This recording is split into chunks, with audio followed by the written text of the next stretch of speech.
have an idea of how life is supposed to run. And when we think of life and when we think of how life is supposed to run, what we are effectively doing, what we're effectively thinking, and what we're effectively expecting is that there will be a routine, we will start at a given place, we will dispatch our responsibilities, and then as we dispatch our responsibilities, things will run properly. If you're working for somebody, they'll periodically release paychecks to you, and the paychecks that you get will be enough to cover the costs that you have of living.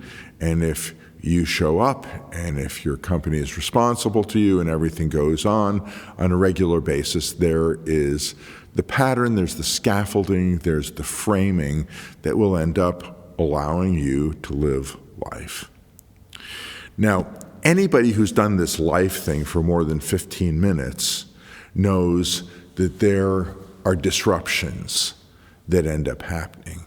And as we're talking about the disruptions, the question is, what do we do with the disruptions?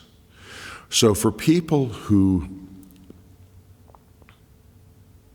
don't have a faith, don't have a worldview, and don't have a relationship with God, they make it through the disruptions the best that they can. And sometimes the disruptions are manageable, and they can get back going again under the power of their own resource. And sometimes the disruptions are massive and enormous and can't be overcome. Now, for people of faith, for people who have a relationship with the Lord, for people who believe in God and believe that God is involved with them, I want to describe the difference. The difference is that God says that if you come into a relationship with Him, if you cry out to Him, if you seek Him, and if the transaction has happened, that means that you are going to end up belonging to Him, then He becomes your God, and you become part of His family. And to those who belong to the Lord, Yaakov, known as Jacob, and has a book called James in many translations of the Bible, writes at the end, and he gives everyday advice.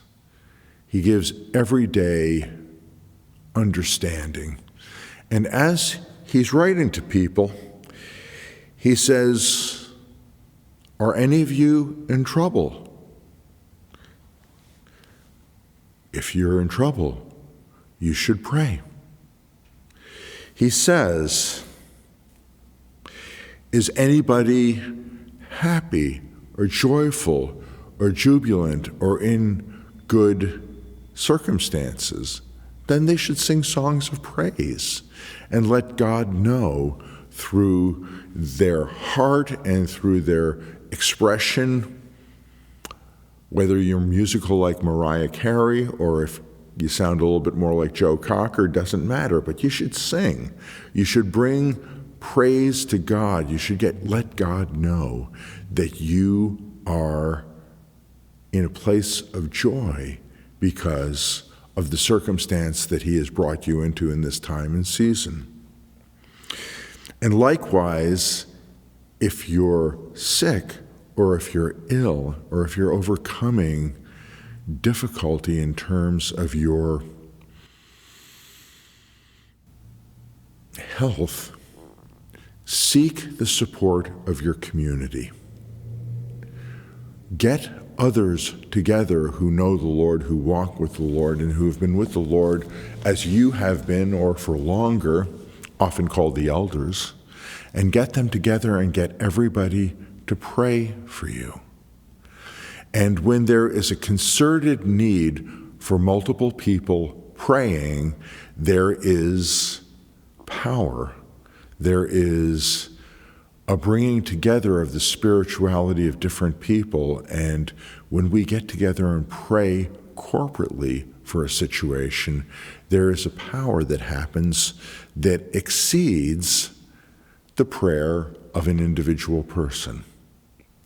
I think of this because at our Shabbat service this past weekend, there is a young lady who came to our congregation when she was a child and when she was a teenager. She grew up, she moved out of the area, and her mom still comes to the congregation. And her mom got word this past week that it was a very hard week on this young lady, and there was some very serious health trials that she was facing.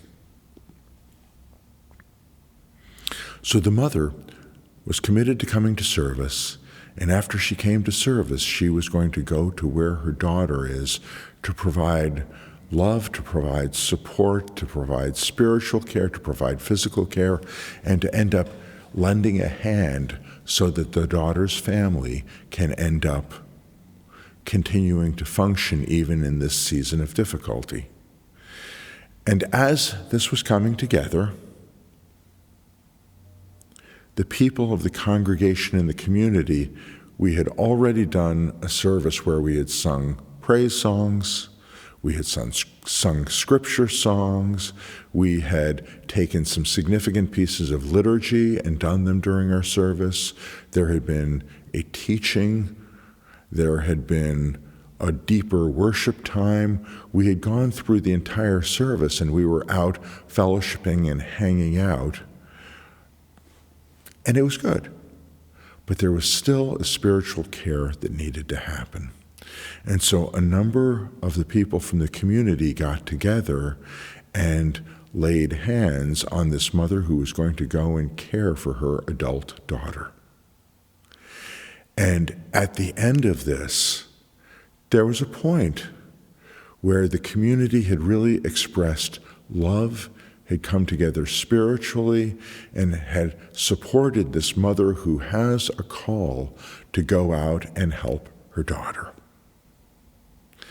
And the mother was just overwhelmed because of the care that was brought together. And Yaakov, also known as James, ends up talking about this, and he calls this the prayer of faith, the prayer of trust. And he says this is sometimes necessary to overcome great difficulty. And in terms of this, sometimes we make it through circumstances without having that kind of support and that kind of help. Sometimes we go after things and we go, I can gut it out. I'm brave, I'm complete, I can do it on my own. But for those who have done this, and you know the difference between having an entire spiritual community behind you praying for you, and those who have done it as singular solo people with no support from others at all. If you've done it both ways, you know the difference. If you have humbled yourself to say, I need the support of the people who love me and care for me, it's a big difference. If you know what is going on at this point in time, I hope that you have a community. I hope that you have people who love you and care for you. I hope that when you are at a point of very great difficulty, you will end up having the body of Messiah supporting you, praying for you, and doing extraordinary things on your behalf. And sometimes they don't, because you don't let them know. Sometimes when you have trouble, you can pray for it and on your own you can get over it. Sometimes the trouble gets to a size and a peak and a wave to the point where it becomes tsunami-like and you need the help. And my hope is that you'll recognize the difference. And my hope is that when you end up having opportunity to be glad for who God is and for what he's doing and what his plan and purpose in your life is, that you will be excited and you will have joy and you will have a mechanism and a means to express joy. And that you will be glad, you will be pleased, and you will overcome. We bless you. We thank God for you. We give praise for what he's doing in the hearts and lives of the people who trust him.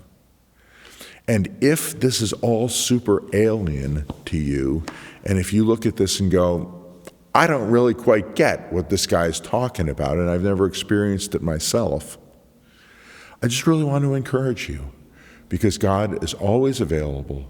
He's always listening. He's better than the gadgets that people put in their house to turn the lights up and down or to end up turning on specific entertainment or to otherwise seek help according to voice command. That all kind of imitates a God who has been there for thousands and thousands of years and who's been listening to humanity. And when we cry out to him, it's not a matter of saying a brand name of a famous retailer who ships everything to your door. Instead, it's the King of the universe, the God who is always present, the one who created you, who loved you from the beginning, and the one who is encouraging you to pray to him, for he always listens, and he is ready to have you back. He is ready for you to give attention to him. And if you end up turning in his direction and ask for him to intercede, the answer is always yes. Shalom.